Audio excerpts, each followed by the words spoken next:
Hi, I'm Dave, the Grumpy Astronomer, and welcome to Forgotten Skies.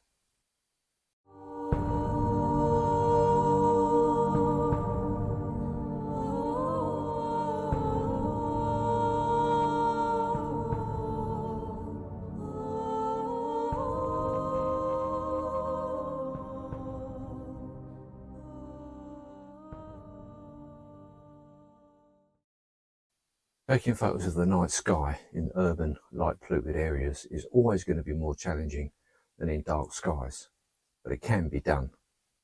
Here's a few photos I've taken under very light-polluted skies from my garden just on the borders of London.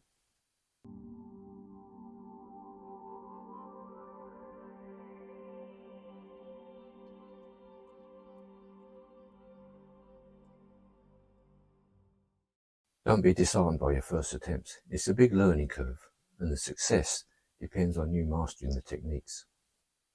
First of all, I download an interactive star map, such as Stellarium. It gives you a good idea of what's going on in the sky and how you can find certain objects.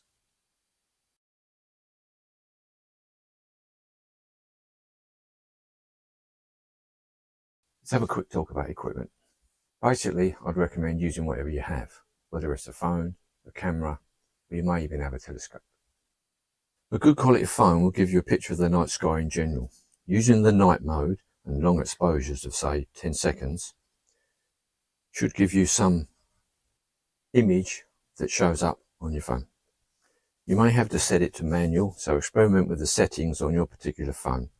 Be careful not to use AI to generate a false image, because that just is frowned upon in the astrophotography world. Digital cameras.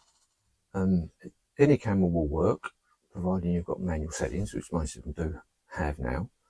Set an ISO of around 1600 and fast as aperture as possible, 1.4, f2, f4, something like that. And set the exposure to around 20 to 30 seconds. From that point, you'll be able to tell whether the stars are moving in the sky, and as the Earth rotates, obviously. Maybe you didn't know that. We'll get onto that in a bit. A good stable tripod is very important, as any movement will show up in the picture.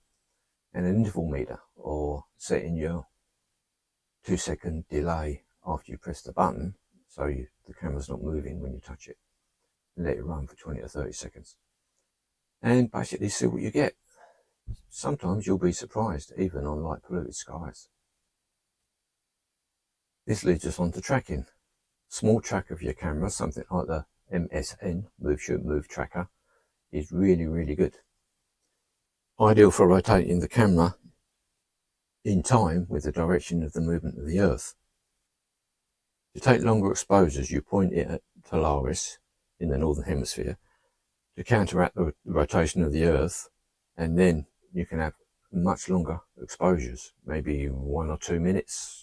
You may even get more depending on the focal length of your camera. With the tracker, you can use longer focal length lenses too, like the Samyang 135mm f1.8. Very good lens, popular with a lot of astrophotographers as its sharp image, and f1.8 lets a lot of light in, so you get more light, less time. Specialized equipment. Now this is where it gets serious. This can get very expensive and uses guiding software to keep the image centered, but will give the best results. This method uses computers to guide the telescope on the subject, keeping it tracking the image all the time. This will give you the best results you've ever taken, but it can be expensive and it's time consuming to set up and operate properly. Basically, you take a lot of images, stack them up, maybe 100, 200, 300 or more, stack all the images together in software. You take other photos to compensate for different gradients in the image, lights, flats, darks, all that sort of thing. All that can be got into later. I'll separate it all down at some point and just focus on one particular setup. But that's basically how I do most of my astrophotography now. Proper guiding, nice telescope, bits and pieces.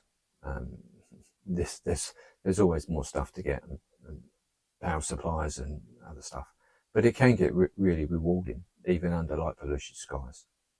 Like I've showed you some of my images, they're under what's called a Bortle 7/8 sky, which is really crap actually. Very few stars in the sky. That's about all you can see. The main bright ones really. Vega, a few planets, Venus maybe, but it can be done. Good luck. Any questions, drop me a line and I'll try and be a bit more specific in later videos where I'll break everything down. And don't forget to subscribe, like, and see you soon. If you take it, here's if you take it, and something like download